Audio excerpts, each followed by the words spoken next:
Why are you here? Once you're able to figure this out, then you're going to be able to cultivate a powerful why for yourself. And later in this video, I'm going to tell you how to figure that out, along with giving my why as well, so it kind of can act as an example for you. So use stories to create meaning and purpose in your life, and also to help you cultivate your why. So I will give you an example of my life. I call this the Taco Bell story. I might have been like, I don't know, 7, 8, 9, whatever. My brother was like 12, 13, maybe even younger. But it was me, him, my mom, and we went to Taco Bell, and she said, get whatever you want. And at this time, we were super poor. My brother proceeded to order, I don't know, like a number 8 combo, like a full combo, whatever. And for me, I ended up getting like 2 regular tacos and a water. And my brother's order pissed me off so much I started to cry, because I knew how broke we were and we couldn't even afford to buy freaking combos like that. Even though my mom said it was fine and my brother took the liberty of getting whatever he wanted, which is what he was told, and he's a child, it still made me so mad because of how little money we had. Now, the relevance of that story gives me meaning and helps me cultivate my why, because I will never let my children get upset over Taco Bell orders, right? I will never be in a position to be that broke to where my kid needs to try to regulate our finances, even though, I mean, it was dollars, right? It doesn't matter. So that's part of my why. I will never let I will never be in that position again. My kids will never be in that position again. My grandkids will never feel that. So that's one of my whys. So when you're thinking about your whys, go back and like, what caused you pain, and how can you make sure that pain doesn't happen to you or your family again? That can help you kind of start with one of your whys. So another one of my little stories that has helped me cultivate whys is what I call the lunch line story. Another kid food story of mine. So I was like in, I don't know, 2nd, 3rd, 4th grade, something like that. And I was standing in the lunch line with 4 of my friends, and everybody has lunch tickets for lunch that you get from school. And everybody else's tickets are blue, and we all have our tickets for lunch for that day in our hands. Everybody else's tickets are blue. Mine is green. And my friend, I think his name was Matthew at the time, said, Steven, why is your ticket green? All of ours are blue. And I said, I don't know. And like, I'm a little kid, right? 3rd grade. But I knew why my ticket was green, because we were freaking broke and getting free lunches from the school. That's why I had a green ticket for lunch. So that's,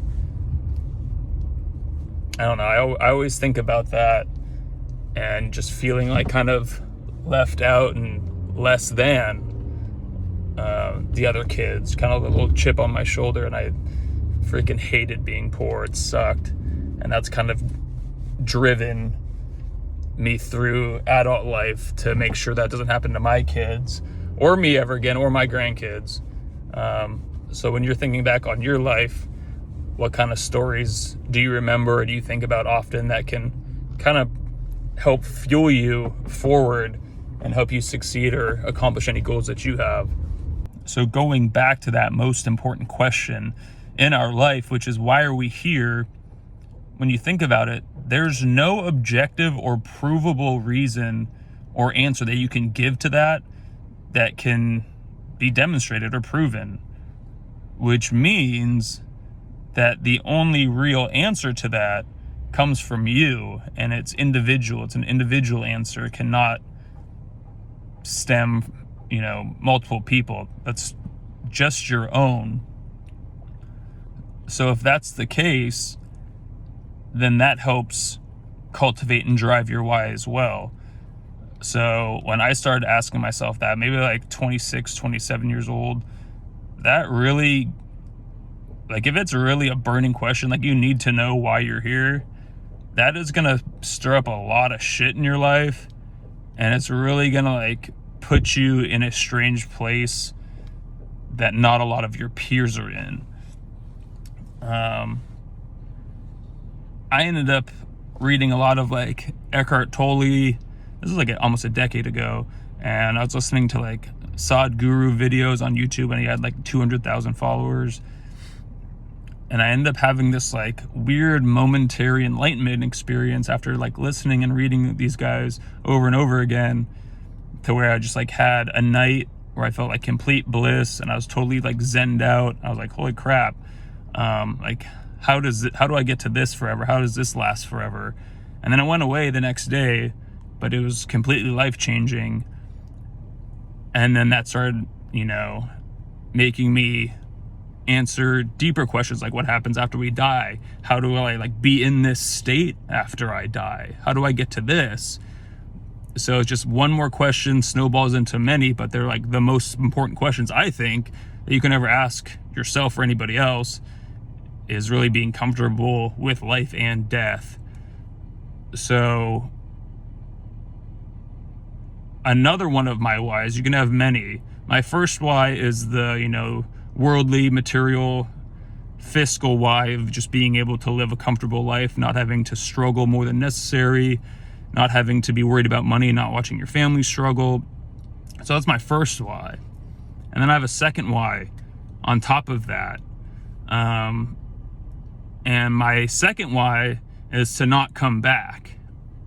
And when I mean not come back, I mean like from all the books and research and studies and people I've gone and see talk and speak, I think it's like highly probable that we reincarnate, and that we've had multiple lives, and that's the reason behind, twins having different personalities, and people having, like, you have prodigies that are doing things at 3 years old that, like, nobody else can do. We have like predispositions from past lives. And I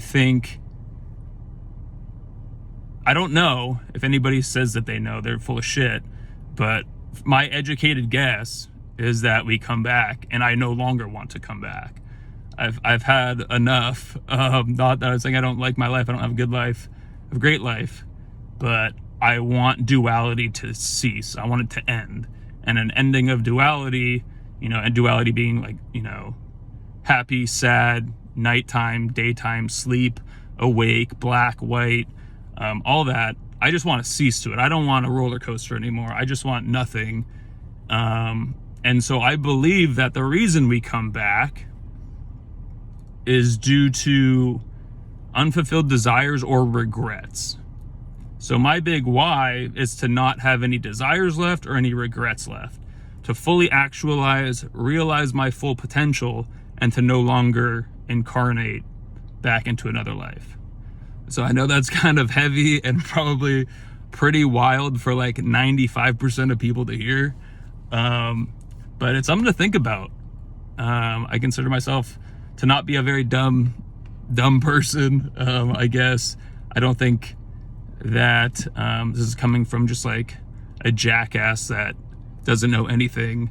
I'm like fairly well-read, traveled, accomplished, all that stuff. But I mean, to each their own. It's just a thought.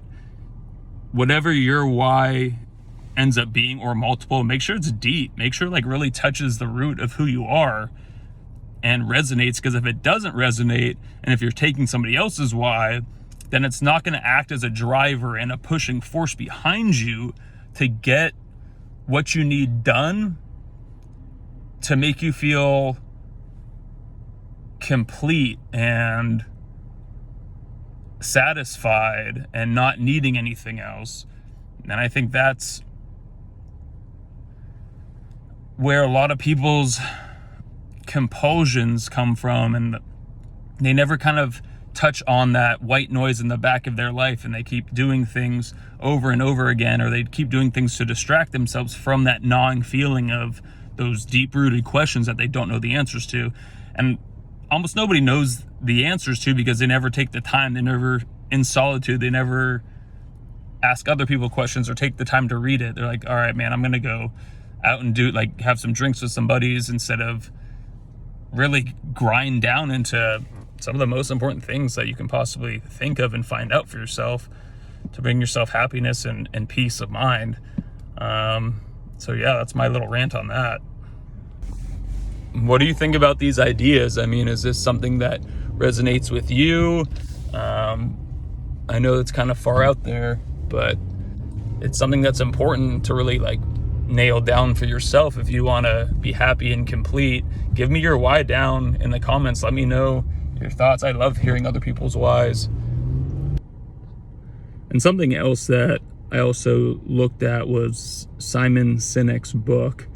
I can't remember the exact title, but it had something to do with, cultivating your why. That helps. He just gives some ideas on how to structure things and how to ask yourself questions and how to nail down ideas. And I think he gives even a little workbook too. And you really just want to brain dump anything that you have, put it down on paper or in a note on your phone or whatever, just so you can get it out and see it visibly instead of just thinking about it. That helps a lot. Just have kind of like a rough layout and kind of chip away at it. And this stuff can take time too. I don't think I really felt good about my why for like years. And you're just like mulling this stuff over slowly and thinking about it and getting like pieces of like information from different people, and seeing what feels right for you. And I ended up going through, I might have mentioned it, a pretty heavy dark night of the soul. And if you've never heard that term before, it's pretty much just like kind of like apathy and nihilism and like some depression and not giving a shit and like what the hell is the point of everything. That lasted for a while. And like also a little bit of detachment from other people because you're going through such a like deep experience, and not most people have gone through that. Not saying that you'll experience that personally, but if that happens, know that it's okay and it doesn't last forever. You're not going to be like that the rest of your life. It is something that passes, and you end up coming out the other side of that like such a better person and so much more focused and dialed in and feeling good. And if that happens, you can like email me or DM me and I'll help you through it. So yeah, just out of the goodness of my heart. But yeah, cultivating the why can be hard and challenging and take a long time, but it gives you like purpose and meaning to your life. And what else is more important than that? Also read Viktor Frankl's Man's Search for Meaning. That's like a top 10 book of mine on my bookshelf. That thing is freaking like a game changer and kind of puts things in perspective for you and for everybody when it comes to how shitty life could be. And even though it might be hard now, like it's probably not that bad compared to other people's, and also how to find just meaning and purpose in the smallest things as well. So definitely read that book.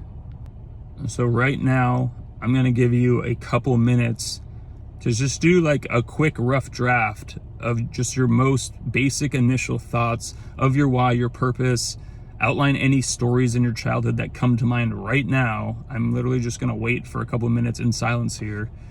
And you need to get this down right now, because if you don't, you're just gonna click on a different video and not care, and it's gonna be a massive opportunity for you to find big clarity and a big push behind you if you don't. So right now, write down a couple stories from your childhood or your upbringing or recent that really affected you, positive or negative.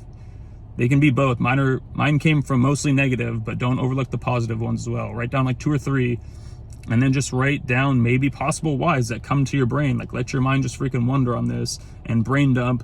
Put it all right now, a note, a piece of paper, it doesn't matter. I'm gonna wait with you for a couple minutes. We're gonna chill and start right now.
Okay, that's 2 minutes. Hopefully it wasn't too hard or long or awkward.